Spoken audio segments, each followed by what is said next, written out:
Olá, sabe aquela sensação de começar a ler um livro e depois de algumas páginas a mente já está em outro lugar? Bom, isso é super comum.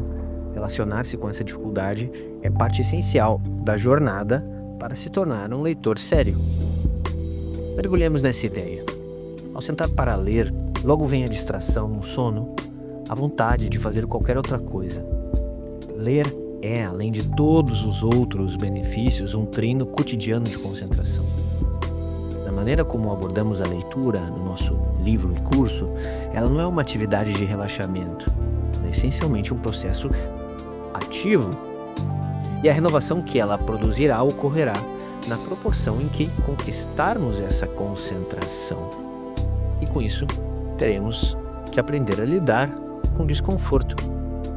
Essa afirmação parece radical ou dolorosa, né? Dolorosa? Como assim? Desconforto? A ideia aqui é que a leitura de verdade, aquela que transforma, não é passiva, é ativa, conforme falamos. Portanto, é um confronto. Um esforço que nos coloca numa posição de desconforto. E é justamente nesse desconforto que a transformação acontece. Esse é o primeiro passo da jornada de transformação que o livro pode lhe trazer. É preciso aceitar que o desconforto não é um sinal de fracasso, pelo contrário, ele é o ingresso. É o preço que se paga pela transformação que a leitura pode oferecer.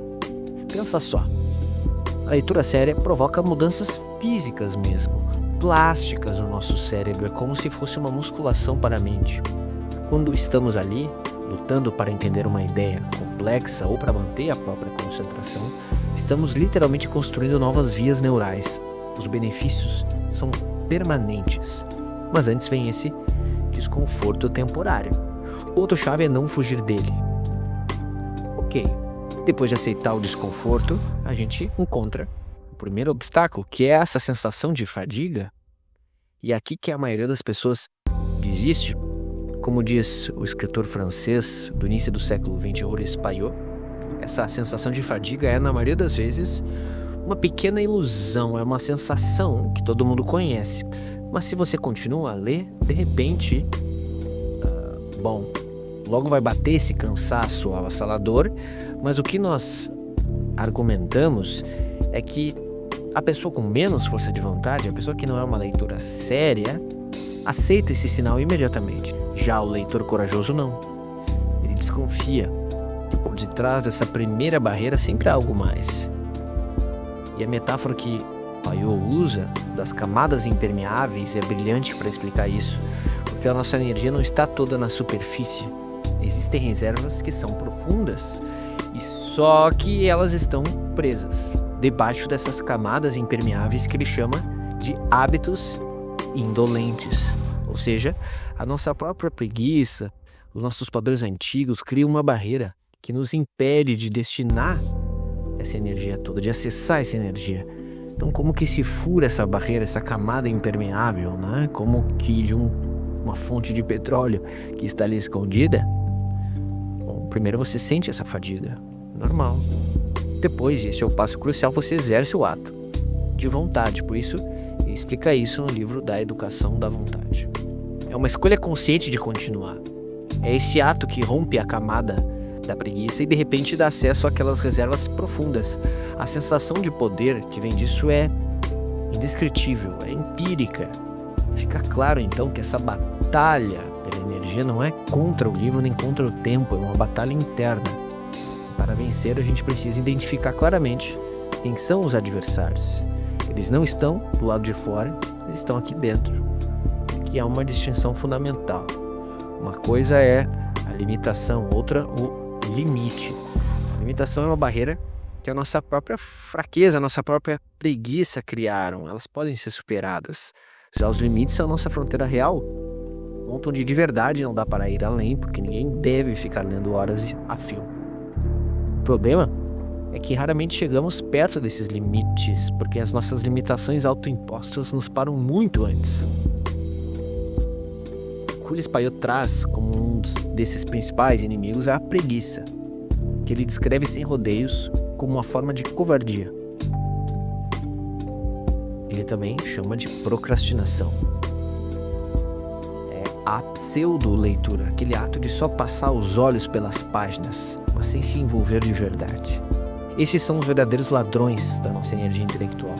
O alerta aqui é bem sério. Não dá para ser complacente com esses inimigos internos, pois se darmos espaço para eles, eles criam raízes, crescem e no final eles nos dominam. A luta contra eles tem que ser ativa. Essa é a batalha. Mas como que a gente se prepara para ela? Todo guerreiro precisa de ferramentas e de um corpo saudável.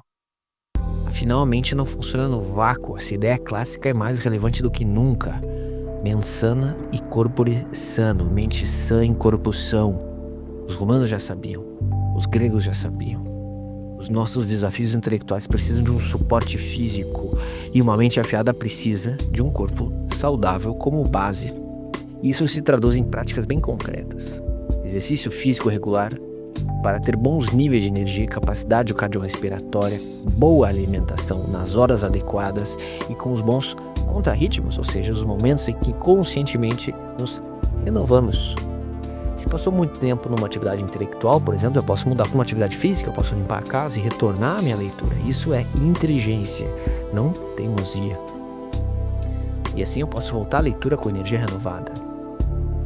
E a gente então, superando um desconforto, furando essa barreira de fadiga, enfrentamos o inimigo, construímos fundações para novas capacidades. O que a gente encontra no final dessa jornada? O grande tesouro de quem leva a vida de estudos a sério. E o primeiro grande tesouro é a constância. Sem constância é tudo uma mera brincadeira. É tudo um mero entretenimento. A vida sem constância é viver levada pelo vento. Mas constância não é repetição mecânica, é um estado mental. É ter um farol, um objetivo claro. É saber para onde vai, o que se quer construir. É o meu projeto de vida. O segundo tesouro é a perseverança.